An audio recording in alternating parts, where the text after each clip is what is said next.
Hello mga ka-wheels, isang magandang hapon sa inyong lahat. Ayan, magtatakip silim na. So ayan, update lang tayo sa ating unit na malapit na nating i-release. So ito ay dumadaan na sa ating road test series. Ayan, so meron tayong mga adjustment pa dito sa kanyang unit. Ito po ay DA64W na 4x4. Ayan, Matic. So ito ay na-avail ni client na mid-year promo, kaya naka race bumper siya. So itong race bumper niya is hindi yan additional, ano siya, ano ba tawag dito, free yan. So yan, na-avail niya kasi yung mid-year promo.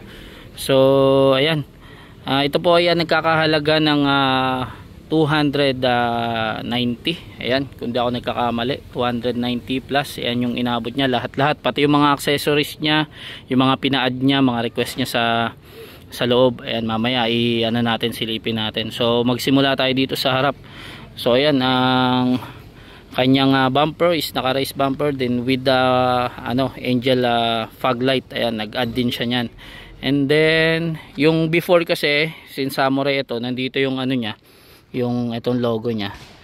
Ayan, so nagkabit na tayo dito sa ibabaw. So naging customized pa rin siya. Ayan, yung Samurai kasi yung original nandito yun yung pinaka logo niya sa harap. Ayan, then ito ay double power slide na rin. Ayan, so may stepboard na siya. So ayan, with the VIP upholstery. Ayan, medyo makalat pa to mga kawilsa kasi dumadaan pa to sa ating road test series. Ayan, may mga adjustment siya. Then yung ating mekaniko pabalik-balik dito sa sa loob. Ayan, pag may mga napansin siyang dapat i-adjust, may mga dapat palitan, so pinapalitan. Kaya may makikita kayo mga bakas pa ng kamay. Ayan, so ayan, all power window na siya. Ayan, then power mirror na rin siya, retractable. Ayan, so ito yung mga switch nya. Ayan, so dito may additional siyang dashcam tsaka trio pan. Ayan, ayan, so ito yung papel nya. Ayan, ayan, nakarehistro na rin niya, kasama yan sa package. Ayan, ganyan tayo sa made to order. And then na-recondition na rin itong kanyang unit na heavy PMS. Actually halos parang na fully PMS to kasi nagpalit tayo before dito ng brake shoe. Ayan, since kapalit-palit na. And then yung kanyang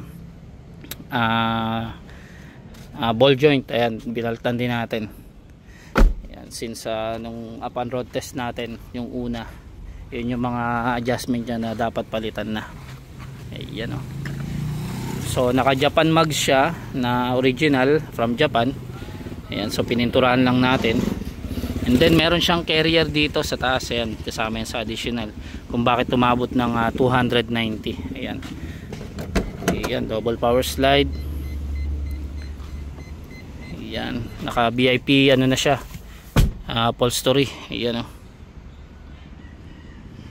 fixed type. And then kasama rin tong additional nya, itong sofa box. Ayan, di lang nakaayos dito sa likod. Ayan, with sandalan yan. So iba yung price nyan, kaya medyo tumaas yung kanyang value dito sa unit, naging 290.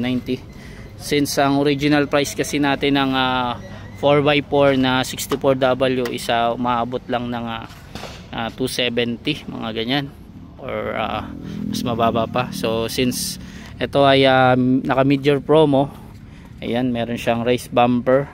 Ayan, dyan din siya nakamura. Ayun, and then meron pala dito sa harap, hindi natin napaliwanag sa kanya, yung ito, yung mga sticker. Ayan, so instead na pinturahan, ayan, nagpakabit siya ng mga sticker. Yan, yung mga parang style hood.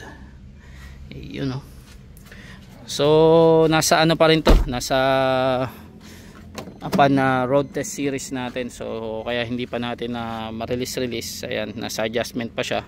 And then later on tayo, double check tayo para natin to, i-retouch natin yung mga dapat pa i-retouch. Pag may nakita tayong mga gas or mga iba pang natin yan, i-retouch natin yan. So yun lang mga ka-wheels, in-update lang natin tong ating mid-year promo na unit. Ayan, mid-year promo edition. Ayan, DA64W 4x4 Matic and Samurai edition with race bumper. Ayan. Ayan. So hanggang dito na lang mga ka-wheels ang ating vlog. Sa mga gusto magpa-made to order dyan, kindly message lang po sa ating FB page and tumawag sa ating 0898-800-1975 at hanapin nyo lang si Bossing Jerry. Ayan o. So yun mga ka-wheels, hanggang dito na lang. Have a nice day. Sige.